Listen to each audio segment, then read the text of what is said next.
5 Most Haunted London Underground Stations. The London Underground train network runs deep beneath the historic streets of London. It's a claustrophobic way of travelling and is used by thousands of people every day. However, few of them have stopped to think what was disturbed when the structure was built and the long-forgotten secrets that are buried within the structure. During the building, many plague pits were disturbed, and hundreds of bodies and graves were uncovered, so is it any wonder that tales of ghostly apparitions and deathly screams are rife in the dark, soulless bellows of this vast underground network. Here we look at just 5 of the many stations that are reported to be haunted. Number 5. Liverpool Street. Liverpool Street Station was opened in February 1874.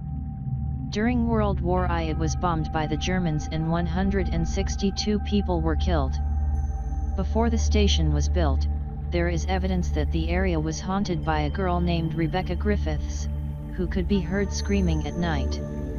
It is thought she was a patient from the nearby Bethlehem Lunatic Asylum, and when she died, she was buried nearby without the coin she constantly held onto. It's reported that she haunts the area looking for the coin. Another ghost was allegedly caught on CCTV in 2000. At around 2 a.m. when the station was deserted, a man wearing white overalls was seen on CCTV by the line controller, who was monitoring the CCTV. He alerted the station supervisor, who went to investigate. Unable to find the man, he rang the line controller, who told him the figure in white had been stood next to him. The supervisor conducted a second search and again he missed the man, who again showed on CCTV very close to him. Eventually, he gave up the search, but as he walked back he noticed a pair of white overalls left on the bench. Number 4. King's Cross St. Pancras. King's Cross St. Pancras Station is the biggest interchange station on the London Underground. In 1987, a horrific fire swept through the station, killing 31 people and injuring 100. Part of the station had to be rebuilt. The station reopened again in 1989. In May 1998, a young woman aged about 25 was spotted kneeling at the side of the station's corridor. She had her arms outstretched and she was sobbing uncontrollably. A passerby stopped to see if the woman was okay. As she started to speak to her, someone walked down the corridor and walked straight through the woman as if she wasn't there. The young woman then disappeared. It was then that the passerby realized the apparition was, in fact, a ghost. This was a one-off incident and the woman has never been seen since. Could she have been connected to the terrible fire in 1987? Number 3. Covent Garden Station.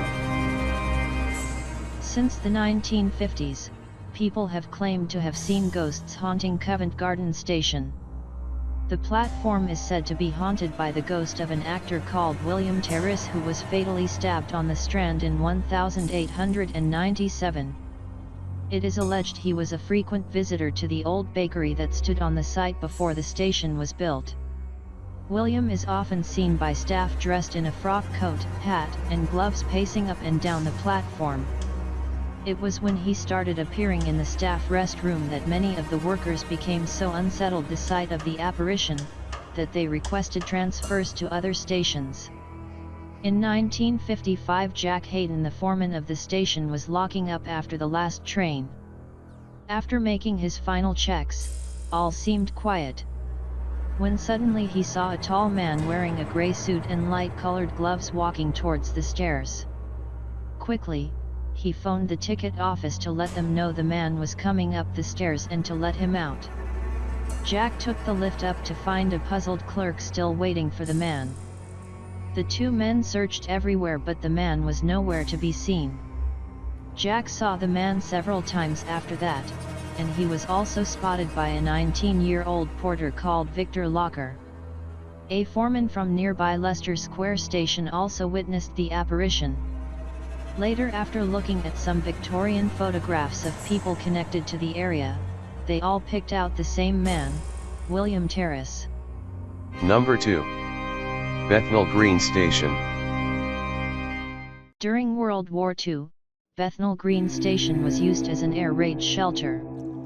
It had 5,000 bunks and could hold up to 7,000 people. It saved many lives during the Blitz, but it was also the site of one of the worst civilian disasters of the war. On the night of March 3, 1943, as people scrambled to the station to shelter, a woman tripped while carrying a baby and a bundle of bedding. An elderly man then tripped over her. This caused others to fall over them, resulting in a horrific pile-up of people. Adults fell helplessly on children and people just ran out of breath. In total 173 people were crushed to death that night. Bodies were lined up on the street and over 60 of the victims were children. The tragedy that happened at this station has led many to believe the station is haunted. There have been numerous reports from the night staff that when the station is deserted, crying and female voices can be heard. The sounds are described as people panicking and children crying. Some say it is the spirits of the souls that perished on that tragic night in 1943. Number 1. Farringdon Station. If you visit Farringdon Station, it's not unusual to hear the screams of a young girl who was never laid to rest. Long before the station was built, the site was slumland, frequented by criminals, and home to notorious gambling dens. One poor young girl, unfortunately, became a victim of the surroundings she lived in. Ann Naylor was a 15-year-old trainee hat maker, who lived with her mother. Ann was taken in as an apprentice hat maker by the mother and daughter, who ran the local millinery business. Poor Ann was treated badly. She was beaten, tortured, and starved. After one of her beatings, Ann sadly died. The mother and daughter panicked and concealed the body in the attic, but as the body started to decompose, they knew they would have to move her. So they cut her up into small pieces and started throwing her remains into their fireplace. The pair hadn't bargained for the foul odor of burning flesh, so they stopped the burning and threw what was left of her body into an open sewer close to where Farringdon Station was later built. The corpse was found the following night, but the coroner ruled that the girl, who had already been dissected by a surgeon, a common practice at the time, ruled it was not murder. The two women would have got away with the killing had they not argued a few years later when the daughter blurted out details of the murder. They were tried and sentenced to death. A largely forgotten crime, until Farringdon Station was built many years later. It is said that if you stand on the platform at night, the piercing screams of Ann Naylor can be heard echoing through the tunnels.